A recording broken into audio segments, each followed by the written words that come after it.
Hello everyone, আসসালামু আলাইকুম। কেমন আছেন সবাই? আশা করি আল্লাহর রহমতে ভালো আছেন। তো বরাবরের মতো আজও আরও একটি নতুন রেসিপি নিয়ে হাজির হয়ে গেলাম। আজকে একটি ভর্তা রেসিপি নিয়ে হাজির হয়ে গেছি।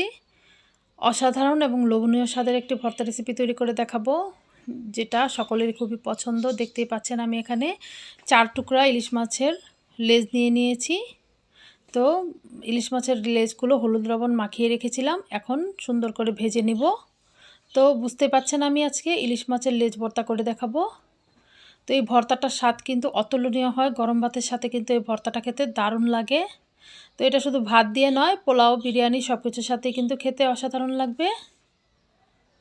তো গরম ভাতের সাথে স্পেশালি এই ভর্তাটা আপনারা বানিয়ে পরিবেশন করতে পারেন এইভাবে।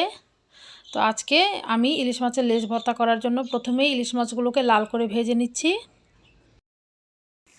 একটু সময় নিয়ে ভাজতে হবে। তো দুপিট এপিট লাল করে ভেজে নেওয়া হয়ে গেলে এখন আমি লেজগুলোকে তুলে নিব। লেজগুলোকে তুলে নিয়েছি, যে সবগুলো লেজ তুলে নিলাম। এখন ওই তেলেই দিয়ে দিব 8-10টার মতো শুকনো মরিচ এবং 4টা রসুন কোয়া, 4 কোয়া রসুন এবং শুকনো মরিচটাও ভেজে নিব। চুলার আঁচ কিন্তু মিডিয়াম টু লো হিটে রাখতে হবে। তো আমি সুন্দর করে মরিচগুলোকেও ভেজে নিচ্ছি।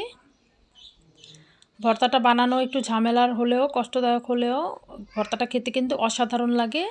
তো ইলিশ মাছের লেজ ভর্তাটা বানাতে একটু ঝামেলা হয়, কারণ কাটাটা বাছতে একটু প্রবলেম হয়। এছাড়া ভর্তাটা কিন্তু বানালে দারুণ লাগে খেতে।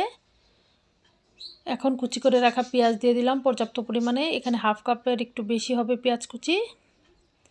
তো আমার কাছে ভর্তায় পেঁয়াজ কুচিটা একটু বেশি দিলেই ভালো লাগে। তো আপনারা আপনাদের পছন্দ মতো অ্যাড করে নেবেন, কম বা বেশি।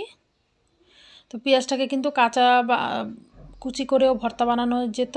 তো বেশিক্ষণ ভালো রাখার জন্য পেঁয়াজটাকে এখানে আমি একটু ব্রাউন করে ভেজে নিলাম। তো ভর্তা এখন তৈরি করছি। তো এখন রসুনগুলোকে হাত দিয়ে একটু ভেঙে ভেঙে নিচ্ছি, আর মরিচগুলোকেও হাত দিয়ে মেখে নিচ্ছি। এখন মরিচ, রসুন এবং পেঁয়াজ সব একসাথে মাখিয়ে নিব। দিয়ে দিয়েছিলাম স্বাদ মতো লবণ। সব ভালো করে এখন মাখিয়ে নেওয়ার পালা। এখন দিয়ে দিচ্ছি ধনিয়া পাতা কুচি। তো ধনিয়া পাতা কুচিটা একটু বেশি দেওয়ার চেষ্টা করবেন আপনারা। তো আমি এখানে হাফ কাপের একটু কম নিয়েছি ধনিয়া পাতা কুচি। তো মাখা হয়ে গেলে এখন আগে থেকে লেজ বেছে রেখেছিলাম, কাঁটাটা ছাড়িয়ে রেখেছি। তো এখন বেছে রাখা লেজের অংশগুলো নিয়ে নিলাম। এখন দিয়ে দিচ্ছি সরিষার তেল। তো এখানে অবশ্যই আপনারা সরিষার তেলটা অ্যাড করার চেষ্টা করবেন ভর্তার মধ্যে, তাহলে খেতে খুবই মজা হবে। ভর্তাটা আমার প্রায় বানানো শেষ হয়ে গেছে।